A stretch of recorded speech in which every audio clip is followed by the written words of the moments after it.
कौन है वहां? कौन है यहाँ पर? सामने क्यों नहीं आते?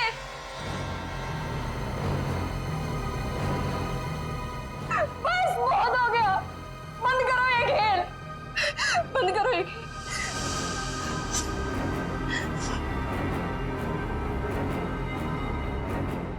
सो भी तो नहीं सकती,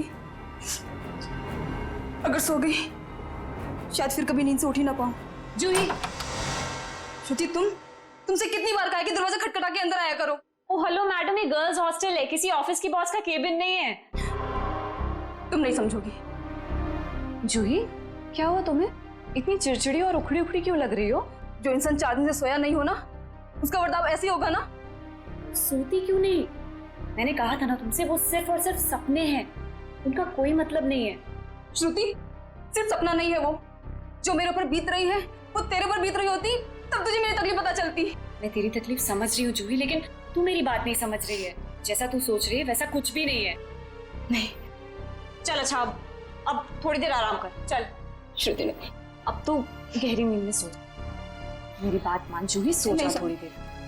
मैं नहीं सोऊंगी श्रुति। सो जा जूही, तुझे मुझ पे भरोसा है कि नहीं? है ना? तू अभी आराम से सो जा, मैं तेरे कमरे के बाहर ही हूँ। वो सपने फिर आएंगे श्रुति। नहीं आएंगे।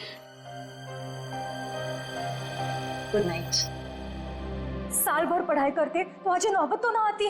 मुझे बहुत डर लग रहा है यार, कुछ भी तो कंप्लीट नहीं हुआ है। मैं तो श्रुति से ना, श्रुति पता है मैं तुझे ही ढूंढ रही थी। मुझे तेरे नोट्स देना यार, वरना पता नहीं एग्जाम्स में क्या होगा। मुझे बहुत डर लग रहा है यार, मेरे भी नोट्स अधूरे हैं।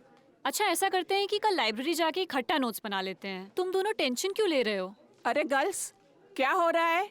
एग्जाम शुरू होने वाले हैं। चलो सब अपने अपने कमरे में जाओ और जाकर पढ़ाई करो, बहुत रात हो गई है। Yes madam.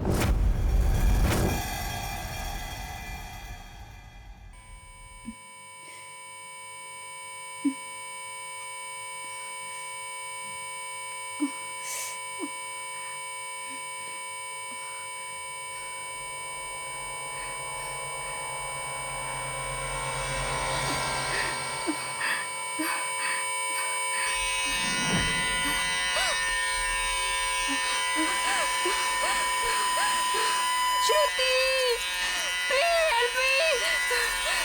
श्रुति,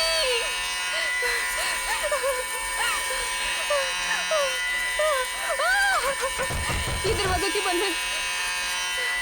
श्रुति, ये लाइट क्यों नहीं जल रही है?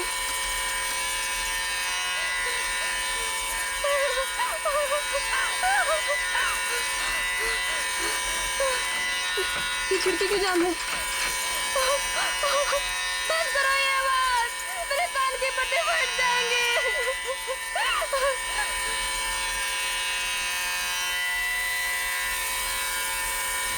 ये धुआं कहाँ से आ रहा है?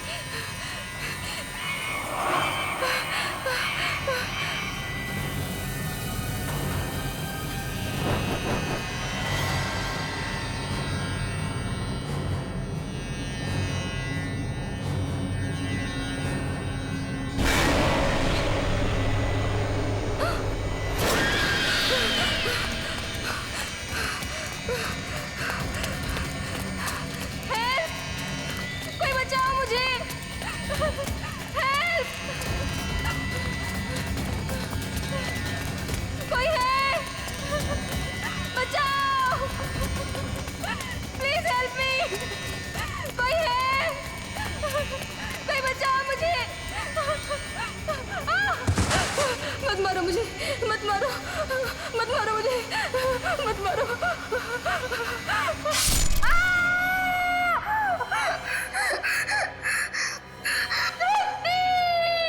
ओह नो, ये तो जूही की चीख है। लगता है उसने वही पुराना सपना देखा है।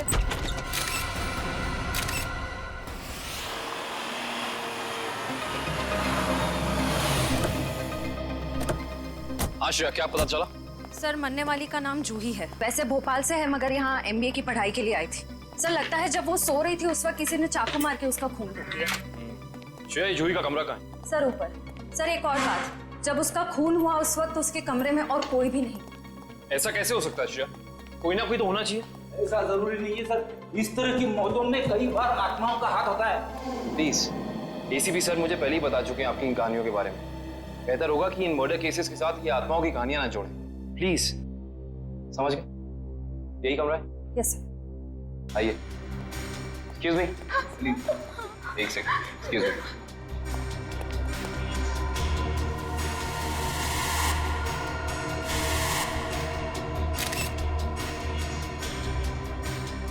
श्रेया, यहाँ पे चाकू का सिर्फ एक ही घाव है।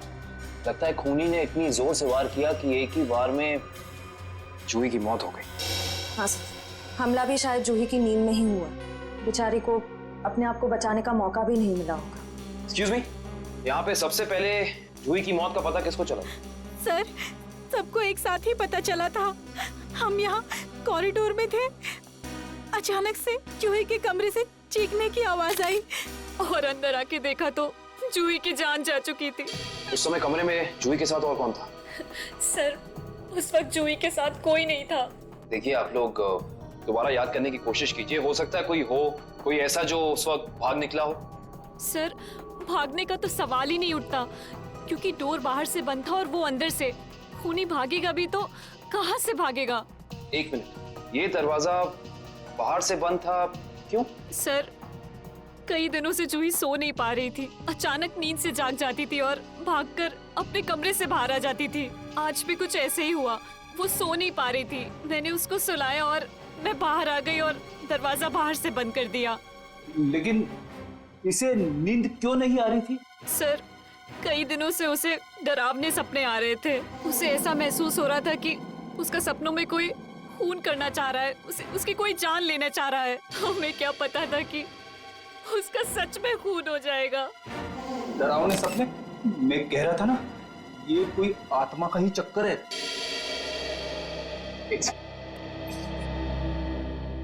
आपको कितनी बार बताया है कि आत्माओं की बातें सबके सामने मत किया करिए।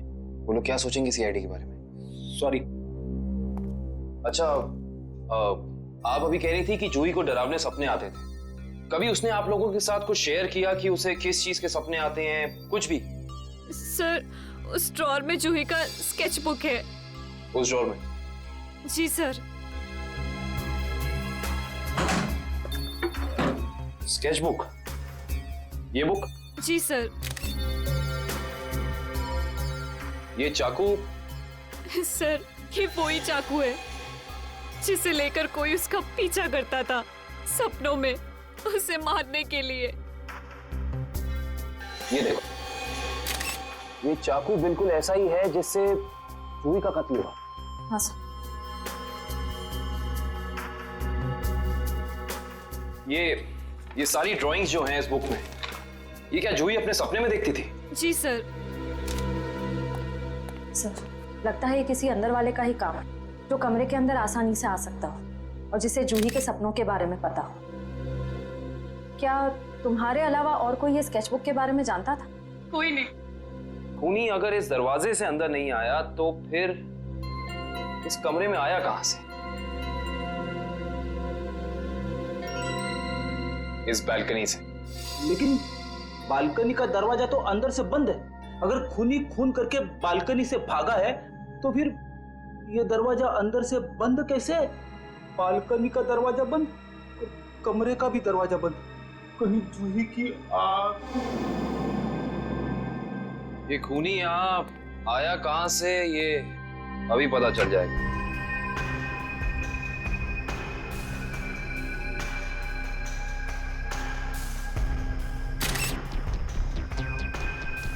ये देखो, जूते के निशान।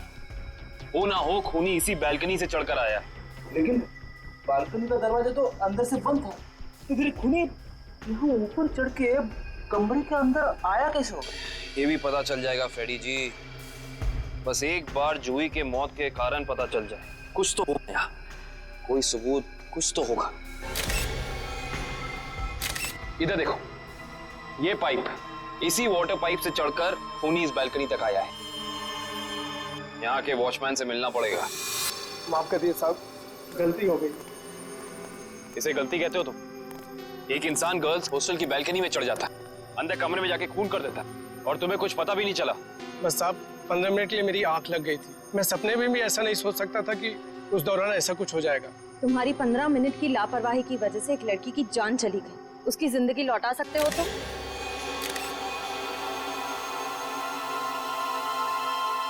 सर, ये जूता यहाँ झाड़ियों में पड़ा हुआ था। जूता यहाँ पे?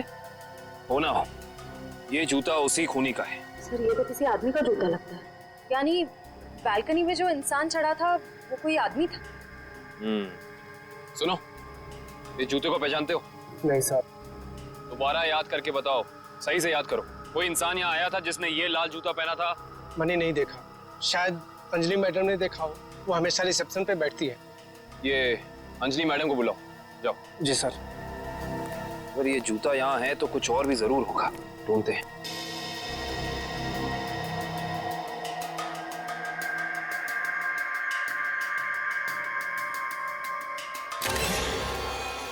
इस तरफ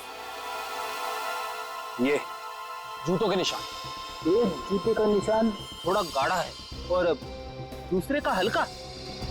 ये वाला गाढ़ा है। इसका तो एक ही मतलब है, ये जूता जिसका भी है वो इंसान लंगड़ा के चल रहा था। वो लंगड़ा के इसलिए चल रहा था क्योंकि जब वहां बैल्कनी से वो नीचे आया उसे चोट लग गई, फिर वो यहाँ से भागा और यहाँ पे जूता रह गया। हाँ साहब, मैं ही अंजलि हूँ। आपने मुझे बुलाया? जी अंजलि जी, हमें आपसे कुछ सवाल पूछने थे। जी।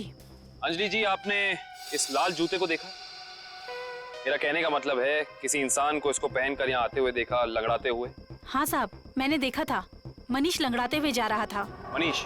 ये मनीष कौन है? जूही का दोस्त है। अंजलि जी, जब वो यहाँ आया, ये गर्ल्स हॉस्टल है राइट, आपने उसको रोका नहीं? मैंने उसे रोका पर वो रुका ही नहीं। और क्या? मनीष अक्सर जूही से मिलने हॉस्टल आया करता था, पर कुछ दिनों से उन दोनों के बीच में अनबन चल रही थी। किस बात को लेकर अनबन चल रही थी? मुझे उस बारे में कुछ पता नहीं। कोई बात नहीं, अब तो इस बारे में हम मनीष से ही पूछ लेंगे।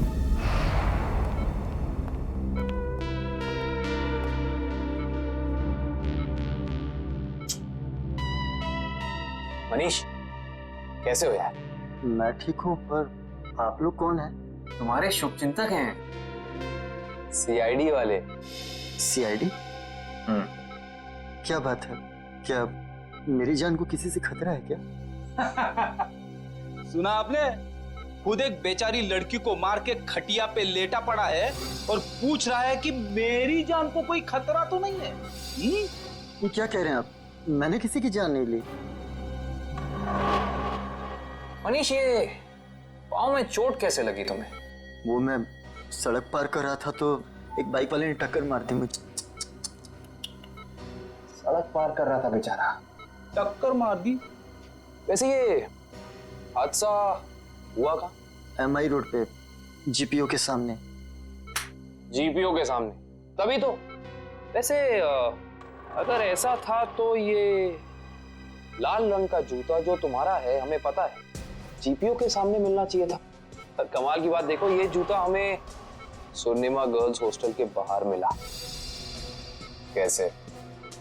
मेरा जूता वहां कैसे पहुंचा? देखो मनीष, हमसे झूठ बोलकर कोई फायदा नहीं है। सच निकालने के और कई तरीके आते हैं। बेहतर होगा हमें सब सच बता दो। क्यों मारा तुमने जूही को? क्या जूही की मौत हो गई? खून हो गया उसका। क्यों गए थे तुम वहां?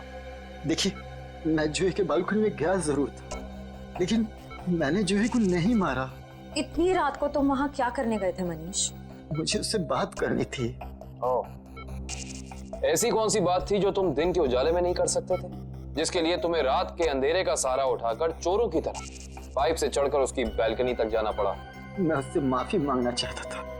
दरअसल मैंने उसके दोस्ती को प्यार समझने की गलती की थी, लेकिन जब मैं वहां पहुंचा तो मैंने देखा कि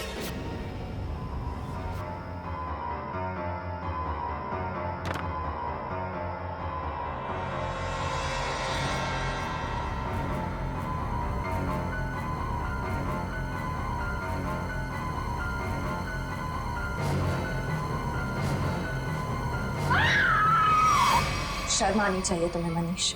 उसकी मदद करने की बजाय तुम वहां से भाग गए। यही है तुम्हारा प्यार? अगर किसी ने वहां मुझे देख लिया होता तो इल्जाम तो मुझे पर आता ना। देख तो तुम्हें लिया ही था अंजलि जी ने, तुम्हें रोकने की कोशिश भी की पर तुम रुके नहीं। ये सब छोड़ो, हमें ये बताओ कि जब तुम वहां थे तो उस वक्त कमरे में और कौन था? मैंने वहां किसी को नहीं देखा। हेलो, क्या? एक और खून? कहां पे?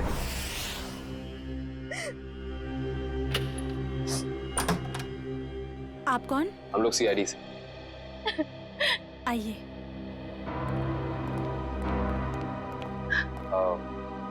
आप कल्कि जी हैं ना? जी मैंने ही आपको फोन किया था। मेरी सहेली मीरा का खून हो गया है। उसकी लाश ऊपर उस कमरे में पड़ी है।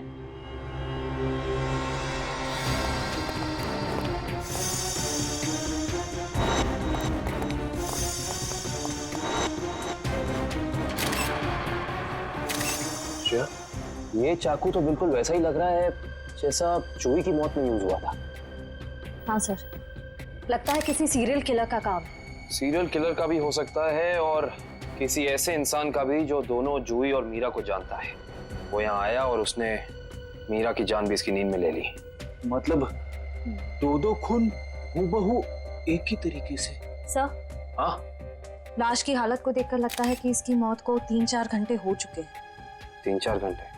लेकिन श्रेया, जूही की मौत को भी तो 3-4 घंटे ही हुए हैं। एक खूनी एक ही वक्त पे दो जगह पे कैसे हो सकता है? मैं तो कह रहा हूँ जरूर ये किसी आत्मा का ही चक्कर है। रेडी प्लीज, ये किसी आत्मा का चक्कर नहीं है। ये उस खूनी के किसी साथी या रिश्तेदार का चक्कर भी हो सकता है। लगता है इस जुर्म में एक से ज्यादा लोग शामिल हैं। लेकिन कैसे? कैसे हो सकता है? इस कमरे की सारी खिड़कियां, सारे दरवाजे अंदर से बंद हैं। और यहाँ पे कोई बालकनी भी नहीं है उस हॉस्टल की तरफ। तो फिर वो खूनी इस कमरे में आया कैसे? इस कमरे की तलाशी लो, कोई ना कोई सुराग जरूर मिलेगा। श्रेया, इसकी फोटो एल्बम और फोन डायरीज चेक करो। हो सकता है जूही और मीरा के बीच में कोई ना कोई कनेक्शन मिल जाए हमें। सर, रेडी, एम्बुलेंस को फोन करो बॉडी ले जाने के लिए। मुझे नीचे इसकी दोस्त से कुछ सवाल पूछने हैं।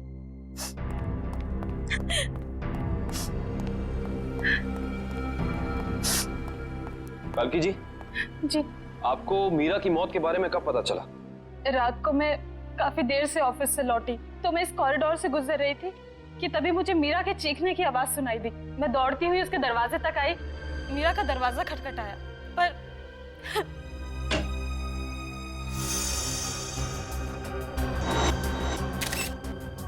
फिर क्या हुआ? मेरा मतलब जब आप यहाँ आई तो ये दरवाजा खुला था कि बंद था? दरवाजा बंद था तो मुझे वॉचमैन को बुला के दरवाजा खुलवाना पड़ा। कल्कि जी, जब आप यहाँ पे आई तो आपको यहाँ इस घर में कोई भी निकलते हुए यहाँ से दिखा, भागते हुए दिखा? नहीं।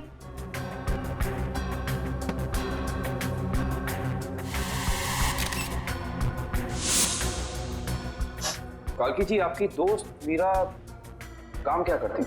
बैंक की एरिया मैनेजर थी वो और 2 साल पहले उसका तबादला हमारे शहर में हुआ था। तबादला? हाँ श्रेया, क्या पता चला? सर, मरने वाली का नाम जूही है। वैसे भोपाल से है मगर यहाँ MBA की पढ़ाई के लिए आई थी। क्या ये तबादला भोपाल से यहाँ हुआ? जोधपुर से। पर क्यों सर? आपकी दोस्त मीरा किसी जूही नाम की लड़की को जानती थी? जहाँ तक मुझे पता है सर, इस नाम की तो उसकी कोई दोस्त नहीं थी। दोस्त नहीं तो कोई रिश्तेदार? क्योंकि कुछ घंटे पहले एक 21 साल की लड़की का बिल्कुल इसी तरीके से खून हुआ। उस लड़की का नाम जूही था और ये उसकी तस्वीर है। क्या आप जानती हैं इसे? नहीं। आप जानती?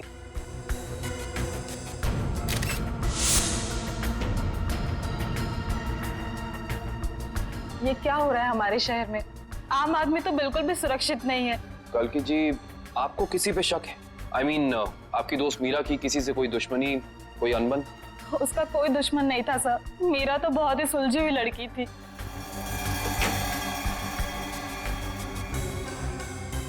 अच्छा, ये तस्वीर देखिए। इस आदमी का नाम मनीष है। क्या आप इसे जानती हैं? नहीं सर। सर, आशा, मैंने मीरा के सारी डायरीज, सारे एल्बम्स चेक किए। मीरा और जूही के बीच कोई कनेक्शन नहीं है, कोई संबंध नहीं है। कोई ना कोई संबंध तो जरूर है, वरना ये खूनी सिर्फ इन्हीं दोनों लड़कियों को निशाना क्यों बनाएगा? कुछ तो है जो हमें समझ नहीं आ रहा है। कल्कि जी, क्या कुछ दिनों से मीरा किसी बात को लेकर परेशान थी? हाँ सर, कुछ दिनों से उसे डरावने सपने आ रहे थे। डरावने सपने? मीरा को भी डरावने सपने आ रहे थे? हाँ सर, बस कहती रहती थी कि उसका कोई खून करना चाहता है।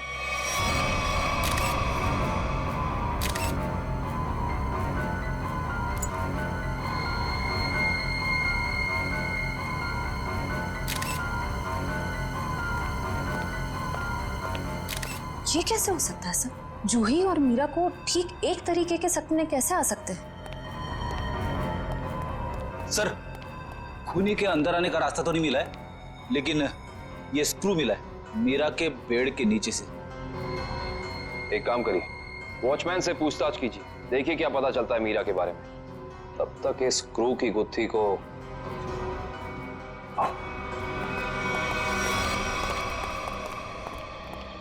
करण, फ्रेडी को ये स्क्रू कहाँ मिला था? सर वहां उधर।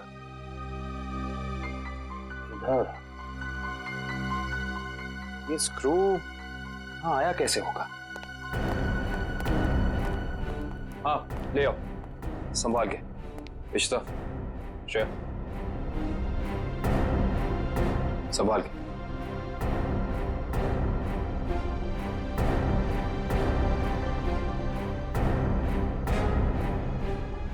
इश्ता,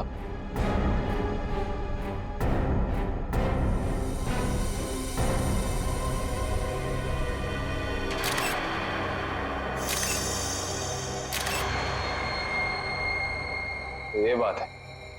क्या हो सर? ये देख रही हो, सीलिंग फैन। अब ये सीलिंग फैन इस स्क्रू की गुत्थी को सुलझाएगा। करण, समझ गया सर।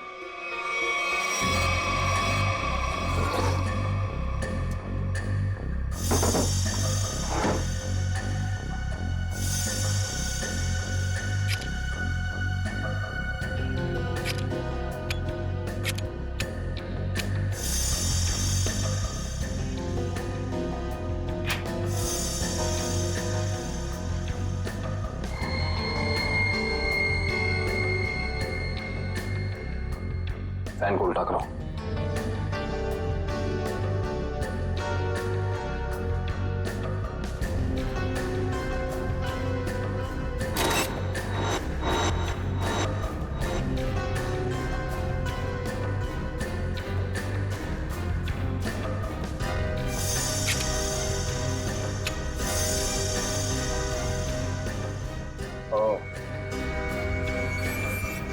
सर यानी ये स्क्रू इस फैन का है?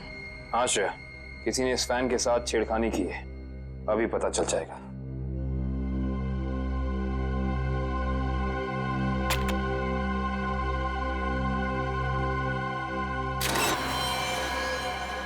ओह माय गॉड, तो ये बात है, मतलब चाकू इसके अंदर था।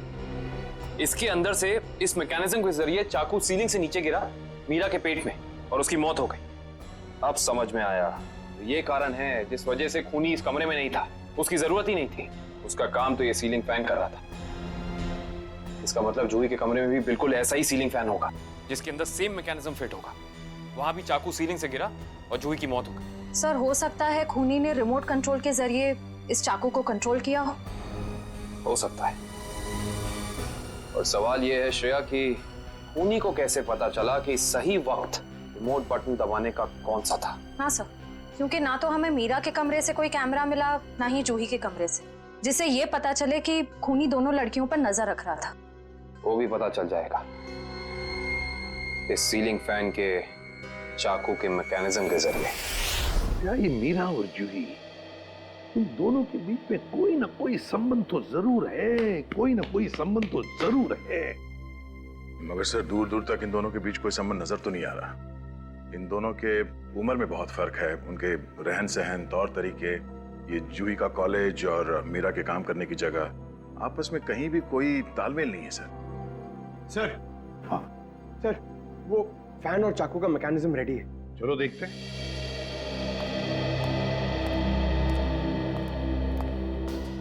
पंकज, रिमोट ऑन करो।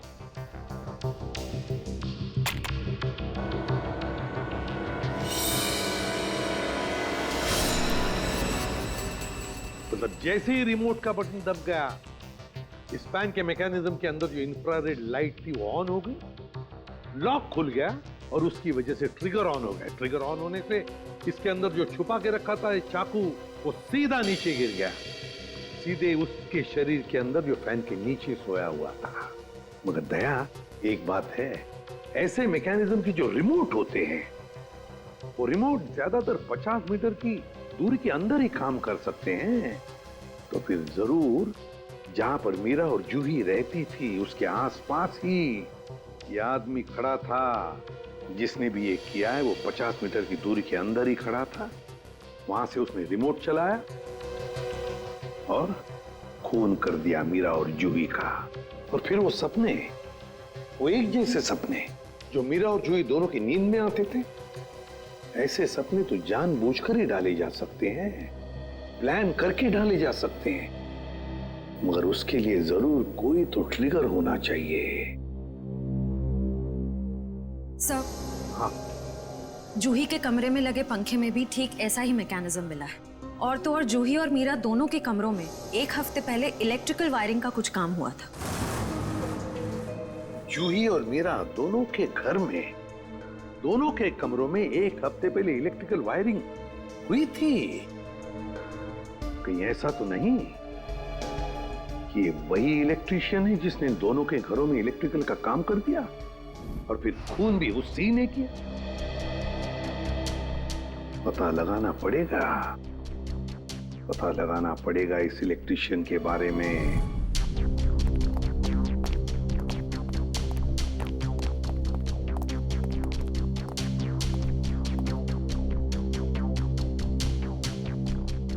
ना ही मीरा के मोबाइल पे कोई अलार्म था और ना ही जूही के मोबाइल पे। फिर दोनों को एक ही वक्त एक जैसे सपने कैसे आ सकते हैं? इसका मतलब सपने ट्रिगर करने वाला मैकेनिज्म यहीं कहीं है।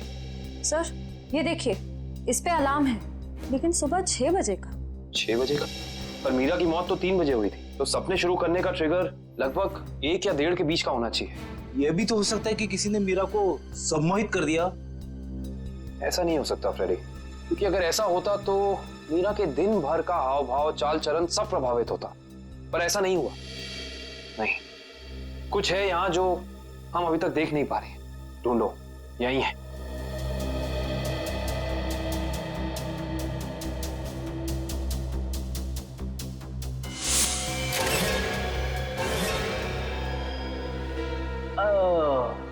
ये देखो, टीवी के पीछे ये बॉक्स लगा हुआ था।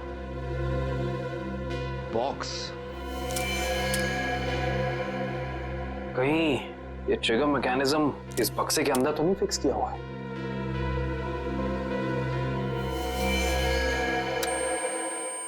अरे अलार्म बंद करो, ये आवाज मेरे कान के पर्दे फटा ली। सर, कौन सी आवाज? यहाँ कोई अलार्म नहीं बज रहा है। अरे इतने जोर से बज रहा है, सुनाई नहीं दे रहा है।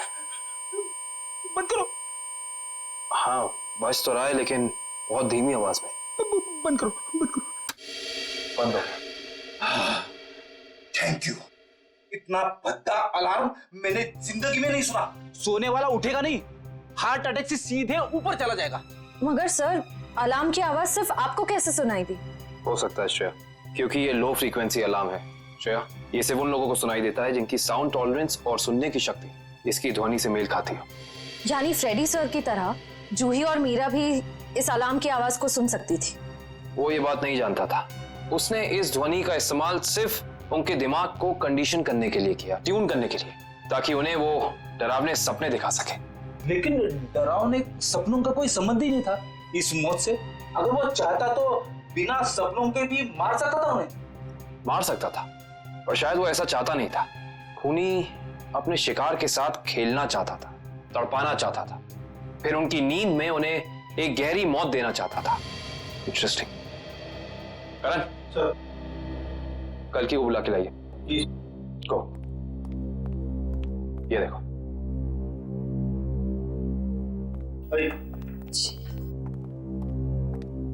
आइए। कल की जी। जी। इस आवाज को पहचानती हैं आप? ये आवाज मैंने यही सुनी है, मीरा के घर पे। कब? करीब 3-4 दिन पहले, जब वो अपने लैपटॉप पे काम कर रही थी तब।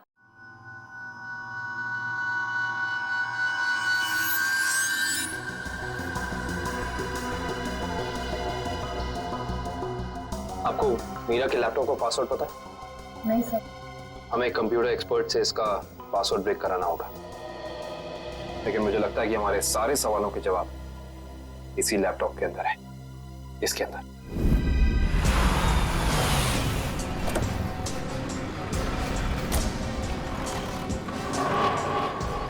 भाई साहब, हम लोग सीआईडी से। सीआईडी से? क्या हुआ साहब? हमें पता लगा है कि पिछले हफ्ते आपका एक इलेक्ट्रिशियन वायरिंग करने के लिए इस एड्रेस पे गया। हाँ साहब, गया तो था, पर हुआ क्या? इन दोनों जगहों पे एक खून हुए और हमें शक है कि ये खून आपके इलेक्ट्रिशियन ने किया है। मेरे इलेक्ट्रिशियन? हाँ, और वो भी पंखे में चाकू फिट करके। अरे बाप रे, पंखे में चाकू? जी हाँ, और आप ये बताइए कि इन दोनों जगहों पे आपका कौन सा इलेक्ट्रिशियन गया था? मंगेश गया था सर, पर आज वो आया नहीं है। इस मंगेश का एड्रेस तो है ना तुम्हारे पास? हाँ, मंगेश का एड्रेस लेके ना। सर, वो लैपटॉप का और ईमेल का पासवर्ड खुल गया। Very good job, thank you very much. काबिन, जरा लैपटॉप चेक करो। जी। देखो वो ऑडियो फाइल है क्या इसमें, जिससे सपने आते थे उसे?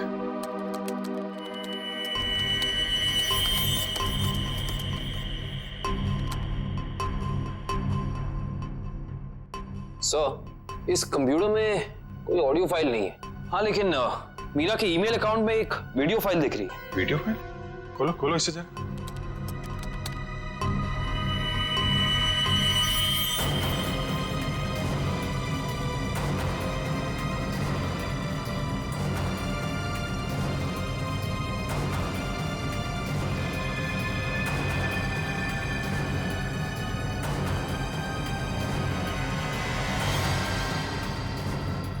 सर, ये सारे विजुअल तो मैंने जूही की स्केचबुक में देखे, स्पेशली ये नाला, ये बोर्ड और मास्क पहना हुआ आदमी, तीनों। इसका मतलब खूनी ने जूही और मीरा दोनों को चेतावनी भेजी थी। उन लोगों को हमारे पास आना चाहिए था मदद मांगने। जरा ये फाइल फिर से चलाना।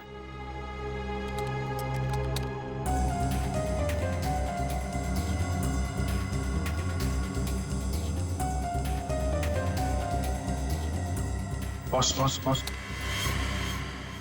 बंजारा रोड जो शहर के पश्चिमी हिस्से में है ना? Yes sir. मतलब जो कुछ हुआ है बंजारा रोड पे ही हुआ है। क्या? ठीक है, ओके। सर, उस इलेक्ट्रिशियन मंगेश का जो पता मिला था वो नकली है सर। कोई बात नहीं, स्केच बनवाओ उसका और अपने डेटाबेस में चेक करो। बंजारा रोड, वहां जाके देखना पड़ेगा। सब लोग बाहर ध्यान रखना।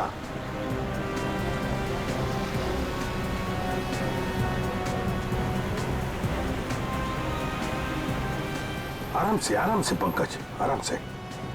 एक मिनट।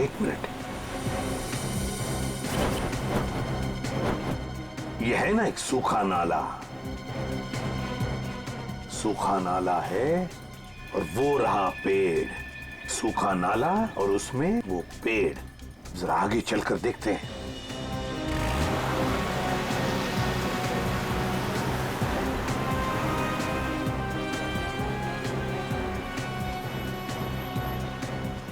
एक मिनट पंकज, एक मिनट। बंजारा रोड मतलब हम सही रास्ते पे हैं। सर वो देखिए, वो पुराना घर जो हमें वीडियो में दिखा था। चलो आगे देखते हैं। अगर खूनी इस जगह का वीडियो बना के मीरा और जूही को भेज क्यों रहा था? हाँ, शायद उन दोनों को अपने अतीत का याद दिलाने के लिए। मगर सर, मैंने पता किया सर, इस बंजारा रोड पे आज तक एक क्राइम नहीं हुआ है। यहाँ तक कि पुलिस ने एक चालान तक नहीं काटा है। सर, वो रही बिल्डिंग। हाँ, वो क्या, रॉयल मून होटल। ले लो अंदर।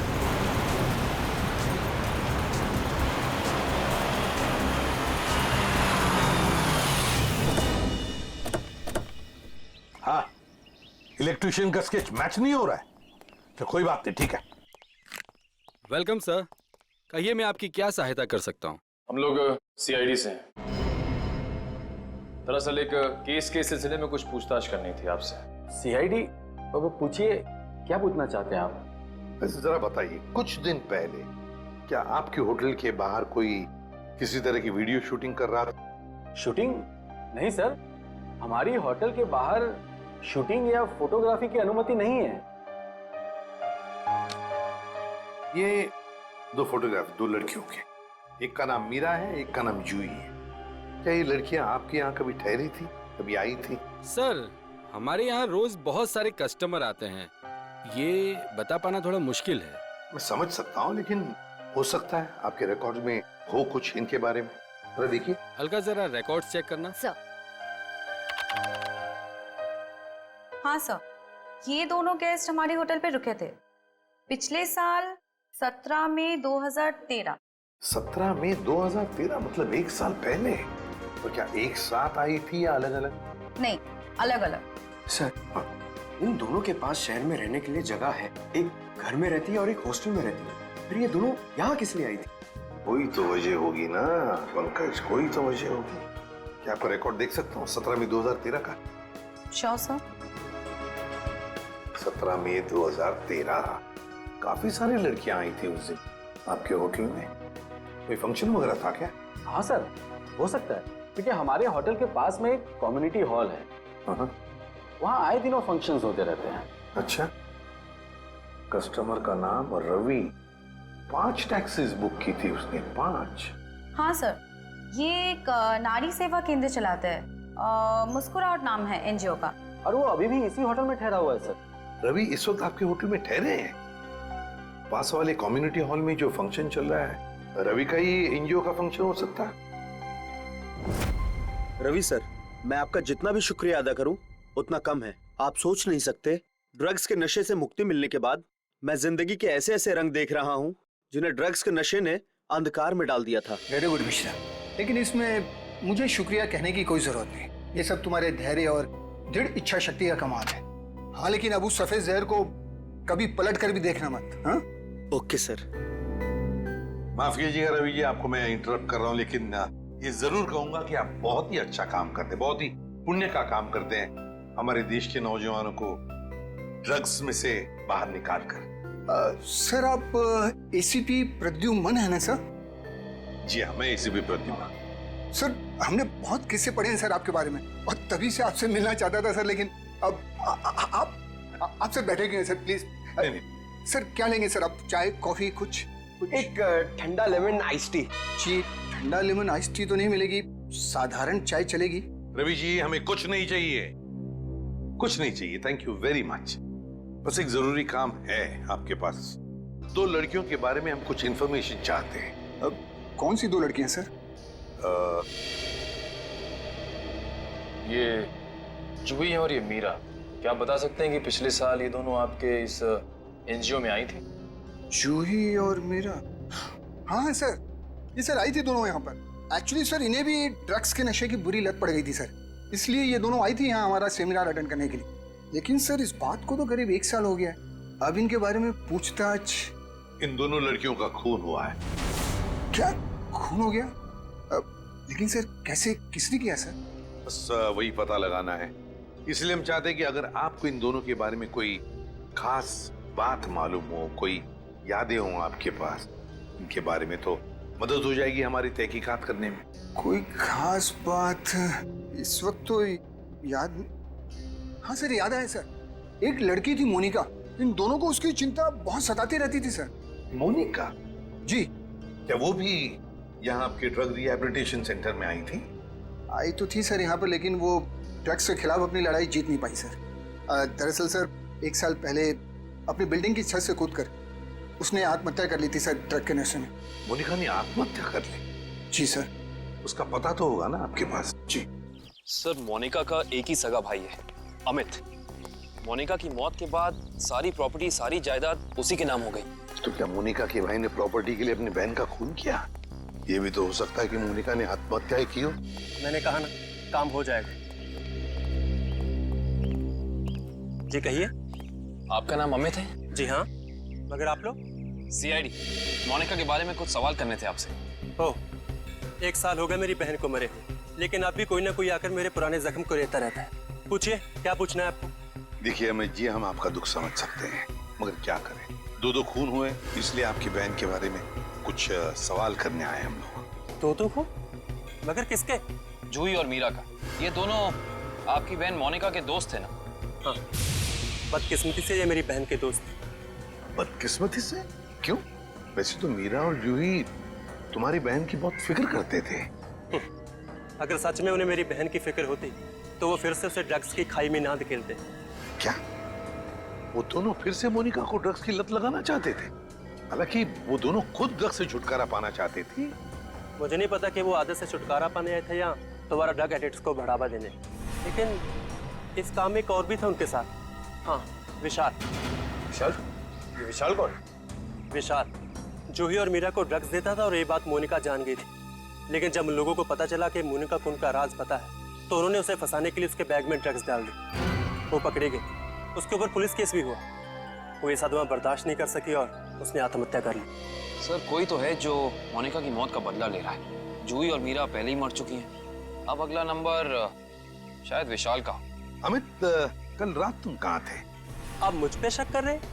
क्या करें, शक करने की आदत जो है हमें। और फिर तुम तो अपनी बहन के सबसे करीबी हो ना। मुझसे ज्यादा करीबी तो उसका मंगेतर था, रणविजय। दोनों ने जन्मों जन्मों तक साथ रहने की कसमें खा रखी थी। रणविजय? ये रणविजय यही है ना? हाँ, यही तो है वो। लेकिन रणविजय का स्केच आपके पास कैसे? हो सकता है मीरा, जूही और मोनिका की मौत का राज रणविजय जानता हो। Thank you Ranvijay. सर, वो रहा विशाल का घर। विशाल की जान को खतरा हो सकता है।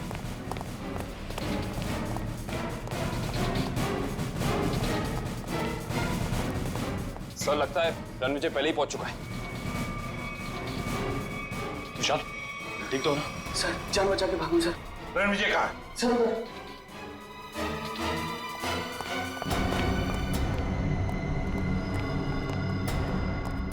यहाँ तो कोई भी नहीं है। सर, शायद यहाँ से भागा होगा।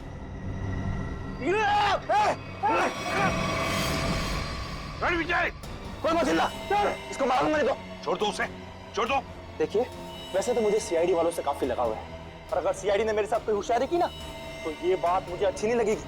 चाकू नीचे फेंक दो। फेंक दो चाकू। डरो मत, कुछ नहीं करूंगा तुम्हारे इस मोटू ऑफिसर को। मोटू मत बोल, टाइटिंग कर रहा हूं आजकल। देखो, मुझे अपना काम करने दो। बेवकूफी मत करो, नहीं बच पाओगे तुम। अरे बचना किसको है? एक बार मैं इस विशाल को मार दूं, भले मुझे फांसी हो जाए, फिर मुझे मंजूर है।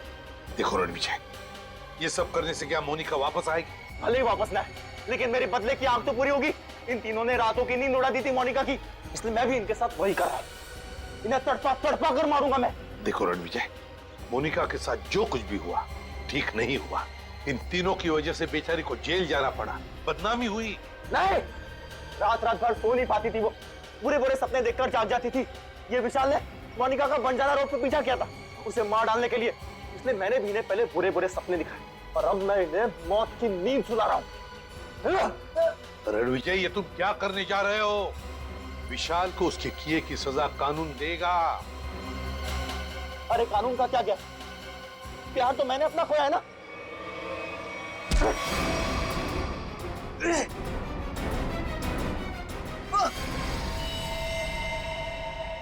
रणविजय, विशाल को तो उसके किए की सजा मिलेगी ही मिलेगी, मगर तुमने बदले की आग में दो खून किए, दो।